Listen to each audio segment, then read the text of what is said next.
ఫార్మసిటీ ముసుగులో రేవంత్ సర్కార్ చేసిన ఓవర్ యాక్షన్ అంతా ఇంత కాదు. అన్నదాతల భూములను అప్పనంగా గుంజుకుంది. ఇప్పుడు ఆ భూములను ఫ్యూచర్ సిటీకి మళ్లించే కొత్త కుట్రకు తెరతీసింది. అయితే ఈ నేపథ్యంలో కాంగ్రెస్ ప్రభుత్వంపై ఫార్మసిటీ వ్యతిరేక పోరాట కమిటీ జంగ్ సైరన్ మోగించింది. ఫార్మసిటీ ఫ్యూచర్ సిటీ పేరుతో అన్నదాతలకు రేవంత్ సర్కార్ అన్యాయం చేస్తోందని మండిపడింది. ఇటు ఎలక్షన్ ముందు రైతుల భూములు కాపాడతామని మాటలు చెప్పిన రేవంత్ ఇప్పుడు అన్నదాతల భూములను చెరబట్టడం సరికాదని తేల్చి చెప్పింది. సో ఫార్మసిటీ కోసం సేకరించిన భూముల్లో ఫ్యూచర్ సిటీ కట్టడం చెల్లదని స్పష్టం చేసింది. అండ్ గ్లోబల్ సమ్మిట్ కు వచ్చిన వారు రేవంత్ సర్కారు మాయమాటలు నమ్మొద్దని ఫార్మాసిటీ వ్యతిరేక పోరాట కమిటీ హితవు పలికింది.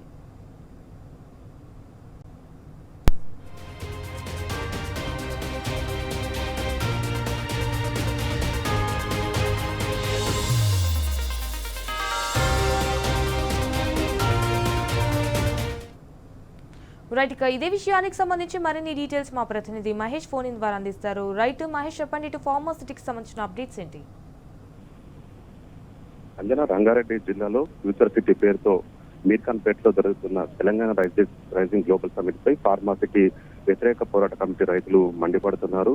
యాచారం మండలం రైతులకి సంబంధించి ఫార్మాసిటీ రద్దు చేస్తామని మాట ఇచ్చి మేనిఫెస్టోలో పెట్టి ఫార్మాసిటీ రద్దు చేయాలని రైతులు కాంగ్రెస్ ప్రభుత్వంపై ఆగ్రహం వ్యక్తం చేస్తున్నారు. ఒక పక్క ఇక్కడ ఫ్యూచర్ సిటీ కడతామంటూ కోర్టులో మాత్రం మేము ఫార్మాసిటీని కొనసాగిస్తున్నామని అభ్యర్థించారు అని రైతులు ఆగ్రహం వ్యక్తం చేస్తున్న కనిపిస్తా ఉంది. ఎలక్షన్ ముందు రైతుల భూములకు సంబంధించి కాపాడుతామని మాట ఇచ్చి తీరా ఆ భూములు ఇప్పుడు అధికారంలోకి వచ్చాక మీ భూములు ఇవ్వాల్సిందే అని చెప్పేసి మమ్మల్ని ఎదిరిస్తున్నానని కూడా రైతులు ఆగ్రహం వ్యక్తం చేస్తున్న పరిస్థితి కనిపిస్తా ఉంది.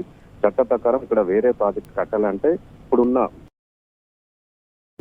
మళ్ళీ ప్రతి గ్రామంలో కొత్త ప్రాజెక్ట్ రిపోర్ట్ ఒక ఇచ్చి ప్రజాభిప్రాయాల సేకరణ జరపాలి. మళ్ళీ కొత్త పర్యావరణ అనుమతులు తెచ్చుకోవాలి. ఇవేమీ చేయకుండా ఫార్మసిటీ కోసం సేకరించిన భూముల్లో మేము ఫ్యూచర్ సిటీ కడతామంటే అది చట్ట ప్రకారం చెల్లదంటూ కూడా రైతులు ఈ సందర్భంగా ప్రభుత్వాన్ని హెచ్చరిస్తున్న పరిస్థితి కనిపిస్తా ఉంది. ఇక యాచారం మండలంలోని 4 గ్రామాల్లో మేడిపల్లి, నానక్ నగర్, తాటిపర్తి, కుర్మిత్తాలో తీసుకున్న భూములను స్వాధీనపరచుకోవద్దని కూడా ఇప్పటికే హైకోర్టు నుంచి స్టేలు ఉన్నాయి. కానీ ఈ భూములను చూపించి మేము ఇక్కడ ఫ్యూచర్ సిటీ కడతామని ప్రపంచ దేశాలకు సంబంధించిన వ్యాపారవేత్తలు కావచ్చు, పెట్టుబడిదారులకు సంబంధించి కూడా ఇక్కడ నమ్మిస్తూ ప్రభుత్వము మోసం చేస్తుందని కూడా రైతులు ఆగ్రహం వ్యక్తం చేస్తున్న పరిస్థితి. ఇక గ్లోబల్ సమ్మిట్ లో పాల్గొనే విదేశీ సంబంధించిన ఆశీర్వాదకు సంబంధించి వారు రిక్వెస్ట్ చేస్తున్న పరిస్థితి. ఈ ప్రభుత్వము మాట ఇచ్చి మమ్మల్ని మోసం చేసింది.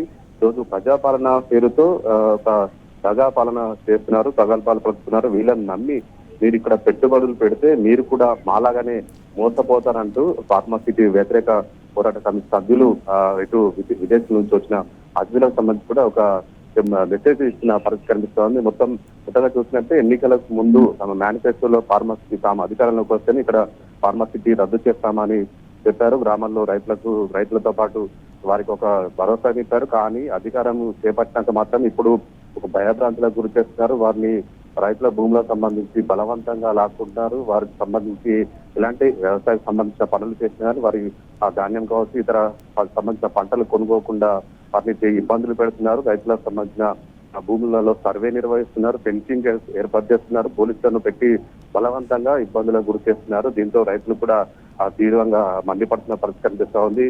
అధికారం రాకముందు ఒక లెక్క, అధికారం వచ్చాక తీరు వ్యవహరిస్తున్న కాంగ్రెస్ ప్రభుత్వం కోసం ముఖ్యమంత్రి రేవంత్ రెడ్డి వైఖరిపై ఇటు రంగారెడ్డి జిల్లా రైతులు అయితే ఆగ్రహం వ్యక్తం చేస్తున్న పరిస్థితి కనిపిస్తా ఉంది. ఫార్మాసిటీ వ్యతిరేక పోరాట కమిటీగా ఒక కమిటీ కూడా ఏర్పాటు చేసుకొని గత 9 నెలలుగా కూడా ప్రభుత్వానికి వ్యతిరేకంగా పోరాటం చేస్తున్న పరిస్థితి కనిపిస్తా ఉంది. ఇక్కడ ఉన్న వేలాది ఎకరాలను రైతుల నుంచి అటు అడ్డగోలుగా తీసుకుంటున్నారు కాబట్టి తమను భయభ్రాంతులకు గురి చేసేస్తున్నారు.